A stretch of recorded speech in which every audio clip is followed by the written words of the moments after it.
بسم اللہ الرحمن الرحیم۔ آئیے ہم سب یہ باتیں جاننے کی کوشش کرتے ہیں کہ اگر ہم میں سے کسی کو بخار آ جائے تو بخار آنے کا کیا فائدہ ہے۔ رسول اللہ صلی اللہ علیہ وسلم ایک صحابیہ کی عیادت کے لیے جاتے ہیں، وہ بیمار تھی، اسے دیکھنے کے لیے جاتے ہیں تو کیا دیکھتے ہیں کہ وہ بخار کی وجہ سے کانپ رہی ہے۔ نبی صلی اللہ علیہ وسلم نے فرمایا کہ آپ کو کیا ہو گیا؟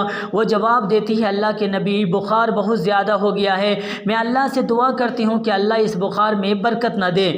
نبی صلی اللہ علیہ وسلم نے فرمایا، بخار کو گالی نہ دو، کیونکہ بخار جو ہے ابن آدم کے گناہ کو اسی طرح سے لے جاتی ہے جیسے کہ بھٹی لوہے کی میل کو دور کرتی ہے۔ کتاب دیکھیے صحیح مسلم۔ اس حدیث سے ہمیں یہ باتیں معلوم ہوتی ہے کہ اگر بخار آ جاتا ہے تو بخار آپ کے تمام گناہوں کو مٹا دیتا ہے۔